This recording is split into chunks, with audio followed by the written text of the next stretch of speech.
The ninjas have spent this week running up and down, combing through the wilderness to remove some of the biggest threats. Today we see the release of brand new Ninja Strike, this time looking at a wilderness refresh. But before we get into that, I want to quickly mention that there is a developer AMA on Reddit regarding some changes coming to Animate Dead and the Fractured Staff of Armadale next month. So if you want to be part of that conversation, that's on Reddit Thursday, 4 p.m. game time, where Mod Sponge will be outlining what is intended for these changes, why they're making them, and where they're trying to go with these two parts of Magic. They're inviting all players to join to ask your questions on the changes and get your initial thoughts on where they're going with it. Once again, 4 p.m. to 5 p.m. game time this Thursday. But Mod Sponge says he will periodically be responding to questions throughout the rest of Thursday and Friday too. Next up on Wednesday, March 15th, we have a new live stream at 17 game time looking at the Murder of the Border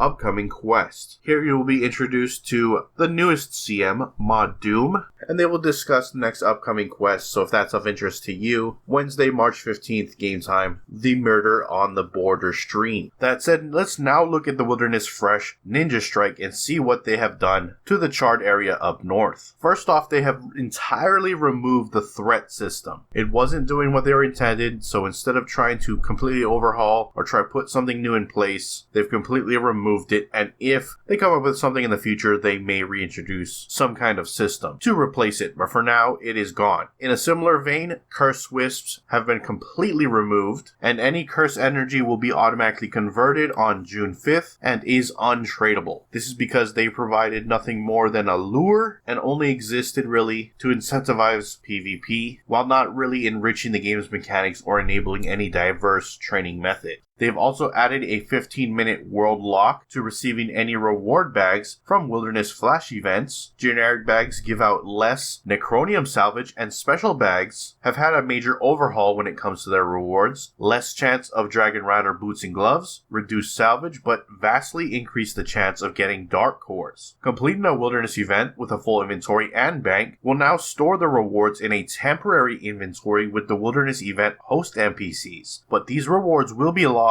if not claimed before logging out, and cannot be recovered. Updated the map area names within the Wilderness Dungeon. Erskine will no longer offer Slayer contracts for the Fire Giants. Campfires are now present in the Wyvern area south of the Frozen Waste Plateau. Chronozon now has a proper defeat animation when killed inside the Dominion Tower. Ripper Demons now correctly use their special attack. Various monsters have changed location in the wilderness. You can now only interact with warbands and related content if you have PvP toggled on. Items related to the threat system have lost their effect, become untradeable, and can now be high out. Mandrith's completion reward box has been reduced in value. The tasks waiting of Mandrith have been changed to favor Berserk/Ash demons. Brawling gloves no longer function based on the wilderness level you are in and now just boost the XP rates by the base amount, and they can no longer be obtained outside of the wilderness. Charming Moth's Hunter and Agility XP have been reduced, but the Demonic Skull bonus to Charming Moths have been increased from 20% to 40%. The safes found in the Rogue Castle have had the cooldown period increased from 5 minutes to 10 minutes. Bloodwood trees in the wilderness now offer no additional benefit compared to Bloodwood trees outside the wilderness, but all trees are now buffed by upgrading the Infernal Puzzle box. The Demonic Skull now works from the inventory, and finally Calgarian demons in the wilderness are now aggressive.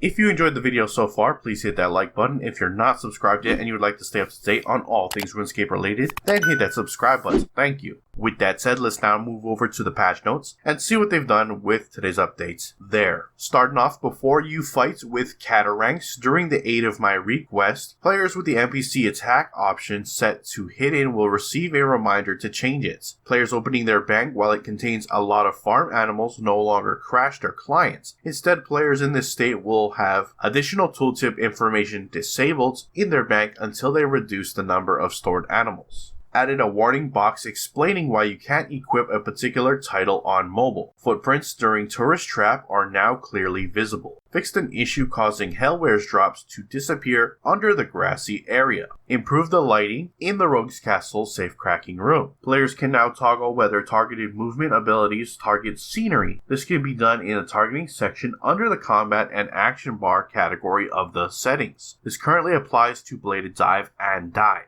Players will receive super restores once more whenever Krill Tutsaroth drops Zamorak Brews. An issue arose where players could become invisible when using Bladed Dive with certain rest animations. As a result, players can no longer use Dive or Bladed Dive when resting. Players will now be collecting multiple resources during the Effigy Incubator activity, both while collecting items by clicking on them or by using the looting interface. Lighting in the Ripper Demon Cave was adjusted so players can notice hostile NPCs without issues. Improved lighting with the Sophonem Slayer dungeon. Improve the colors of the Pirate's Hideout building when textures are turned off. Improve the colors of the Rogue Castle building when textures are turned off. The wiki search command now works with both upper and lowercase letters. Fixed an issue where the Wilderness Chaos altar in the southern part of the wilderness was missing its offer bone/ash option. Clarified the wording of Aftermath's start point and quest journal objectives to make it clearer. You need to speak to Adristea in the White Knight's Castle library. This is to accommodate players who've completed Succession prior to completing Aftermath. Fixed an issue where one of the Driven Underground achievement requirements was not visible on mobile devices. Players can no longer unlock pet variants in the Yak coin shop for pets they don't own yet. Azanadra's quest is now one of the City of Sentistan quest requirements. And finally, Bill can now tell players which tier each of the Fort Ferenthy buildings is currently at. That is it for your patch notes. Links to everything discussed in this video will be down in the description below. Head on over there, check them out if you wish to do so. If you missed last week's video, it'll be on screen there, so check it out. See you there. If not, I will see you next week with the next game update, which will be the new quest. That said, I'm out. Aloha.